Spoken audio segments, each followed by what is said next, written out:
Hi everyone, welcome back to Betrayed. Thanks for joining us today. We have a brand new story to share with you, so let's begin. I was sitting at the kitchen table when I heard the door open. I was drinking a cup of coffee. I looked at the clock, it was 1 a.m. My wife had told me she would be home 30 minutes earlier. I put my mug down on the table, stood up, and walked into the hallway. That's where I could hear her taking off her coat and shoes. I paused for a moment, just watching my beautiful wife. We usually live a healthy lifestyle. We don't smoke, only enjoy a few drinks on weekends, and both of us stay active. I keep fit through my job working in a warehouse, lifting heavy boxes. My wife works at a mortgage company. Her office building has a gym, and she works out there a couple of times a week. Even though we're in our 50s, people often say we look at least 5 years younger. Some even say more than that. As always, my wife looked stunning. She wore a classic evening dress that hugged her figure perfectly, from her legs to her chest. It wasn't a flashy dress, but it definitely drew attention to her most attractive features. She finally noticed me. Lifting her head, she looked at me through her long brown hair. After taking off her shoes, she hung up her coat, straightened up, and said, "Sorry I'm a little late. It took the cab longer to get here from the club." She said it in a way that made it clear she hoped I'd believe her.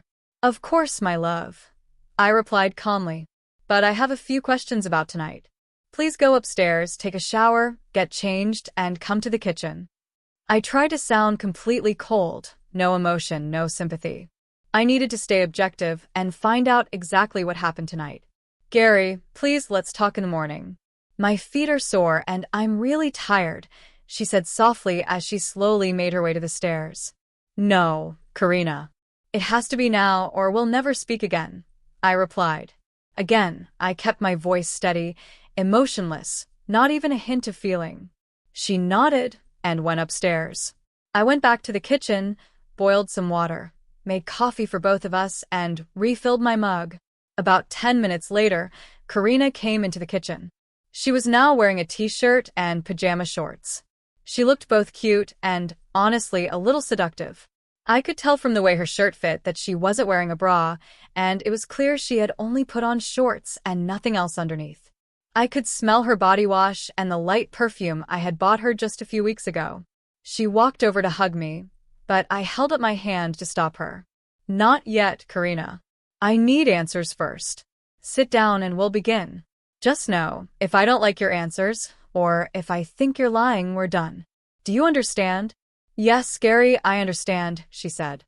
"But I just want you to know, I love you very much and I always will, no matter what happens tonight. I'm your wife, your woman, no one else's." I gave a small smile. "We'll see, won't we?" I could feel my lips twitch slightly as I tried to keep my emotions in check.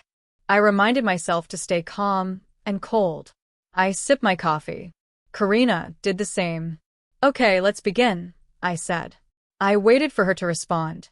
She took another sip of coffee and nodded, her expression humble and submissive. "What time did you leave the house?" "A little after 9 p.m. "And you wore the same dress you came home in?" "Yes, Gary.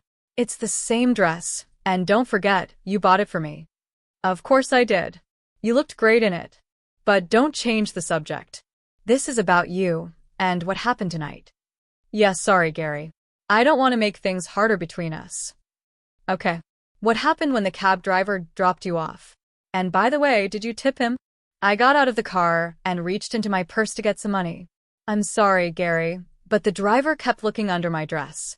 I saw his eyes move from my face to my chest and back again, more than once." "I think that was his idea of a tip," I said. "Did you let him look under your dress, or was it an accident?" "I'm sorry, Gary. It was an accident. I didn't mean for that to happen." "You know I would never do something like that on purpose," she replied. I noticed a playful smile briefly cross her lips. "Karina, stop it. This is serious." "Okay, what happened next?" "Well, I met up with the girls from the office. We ordered a couple of bottles of wine for the group, along with some appetizers. Then we found a booth and shared the food and drinks," she said. I paused, thinking about it. "Go on. And remember, I can tell when you're lying. I already know the truth, but I want to hear it from you, in your own words." What happened next? There were about 7 of us there. You know most of them. Their ages range from 25 to 55. And, as you know, some of us get quite a bit of attention. You also know we often get asked to dance, sometimes more than that, especially the younger, prettier ladies in our group. Okay, do any of you dance with strangers? I looked at her closely, watching her reaction. No, Gary. I never dance with strangers. I only dance with people I know and trust. Yes, I've been asked out before. Some guys even make rude comments, but the rest of the girls usually join in, and we all chase them off. They all know I'm happily married. And they know if I dance, it's only with you. But I do enjoy showing off with the ladies sometimes, she added. All right, so you all had a good time. What happened after that? Well, the younger women got up and started dancing together to different songs. Eventually, they pulled me onto the dance floor too. After a few songs, we all got into the groove and had fun. I sat out a few songs, bought some more wine for the ladies, and got myself a Coke. You know I can't handle more than 3 glasses of wine. I didn't want to get sick. So, what time did he show up? I tried to keep a stern, emotionless expression. Karina's lip twitched again as she thought. It must have been around 11 p.m. when he approached our table. Though, I'm not sure how long he had been at the club before that. And what did he do next? He looked like a gentleman, wearing a shirt, pants, and a jacket. The suit was gray with thin stripes down the jacket and trousers. I'll admit, the color suited him. He looked very attractive. She paused and then quickly added, I'm sorry, Gary. I didn't mean to say that. I tried to look upset, but her eyes met mine, and then she gently swayed her body, making her chest move side to side. Karina, stop. I'm warning you again. Let me finish my questions, I said, frustrated. I could feel I was losing control of the conversation. She lowered her eyes and stopped moving, but a small smirk stayed on her face. She still wasn't taking it seriously. Last warning, Karina. If you don't take this seriously, one of us will be sleeping in the guest room tonight. Okay, I'm sorry. Do you want to know what happened next? Yes. I do. All right. He came up to me, said hello, then took my hand and kissed it. He what? I nearly shouted. He kissed my hand and formally asked me to dance, she replied. I was stunned. A complete stranger walked up to you, kissed your hand, and asked you to dance? Did he see your wedding ring?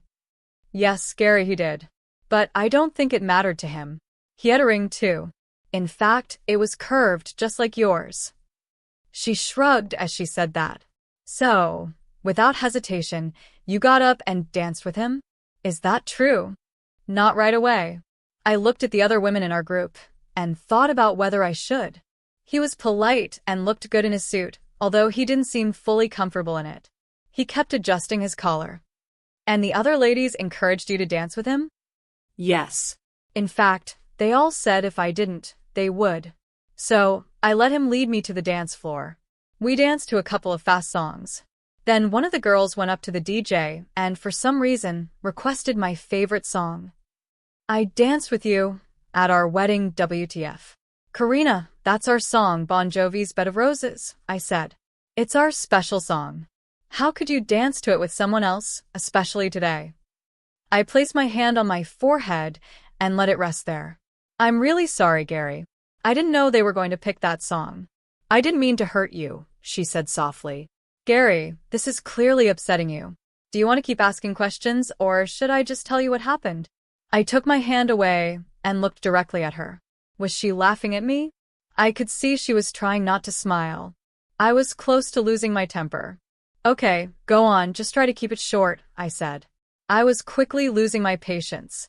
During the song, he pulled me closer and I could feel him through my dress. It felt nice.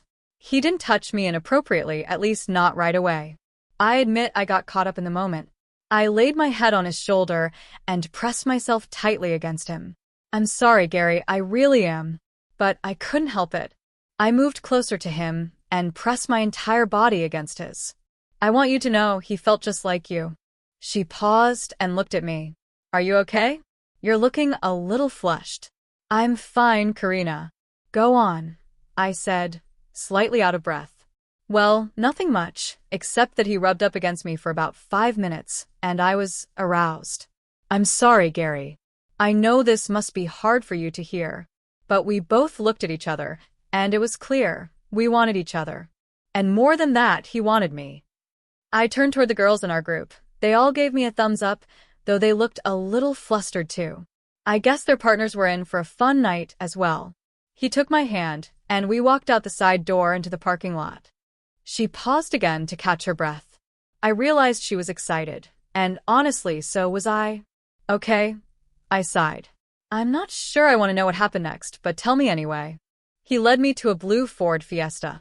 Then he turned me around and gently laid me back on the hood of the car. He leaned over and kissed me on the lips. I raised an eyebrow and stared at her. She shook her head slightly and closed her eyes. Karina, this has gone too far. What happened when he touched you, when he kissed you? Did you respond? Yes, Gary. I responded. I'm sorry, but I was so turned on and so was he. I was overwhelmed, and then he turned me over on my stomach, pulled up my dress, and suddenly I realized I was lying on my car in just my underwear at night, in the middle of a parking lot. It was so risky and so tempting. We both started touching ourselves and then gave in to each other completely. We made passionate love. Just as we were pulling apart, we heard someone cough. We froze.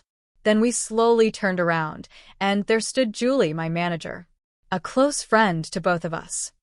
Julie was standing in our kitchen now, her silver hair glinting under the light, her slim figure framed by the doorway, and her face flushed bright red. Sorry to interrupt, but I thought your wife might want these back, she said, holding up Karina's underwear. Karina, next time make sure the door is locked before you start playing games like that, she added with a grin. I backed away from my wife with as much composure as I could gather, stepped aside, and began putting my clothes back on. Julie turned to leave, giving us privacy. Karina tried to walk toward her, but Julie raised her hand. Mrs. Smith, look at the state you're in. You're not hugging me like that. I'll see you Monday at work. And, Gary, thanks for the show. My husband's in for a fun night too. Here's your wife's underwear, by the way. She paused and added, Oh, and Gary, you might want to wash your Ford. It's got some marks on the hood. Also, your wife left quite a trail behind her. I think a few people caught the show. She laughed as she said this. Thanks, Julie. I'm glad you enjoyed the show. I think Karina and I had fun too. Thanks for setting it up, I said. Julie blushed slightly. You're welcome, Gary. I knew Karina wanted to see you at the club. I figured this would be a nice surprise. Anyway, I'll leave you two lovebirds alone. Good night. As she shut the door behind her, Karina slammed it shut again. Bit late for that, I said, hugging her. We both burst into laughter, turned off the lights, and made our way upstairs, arm in arm, to the bathroom. We both needed a shower. And, of course, we shared the water.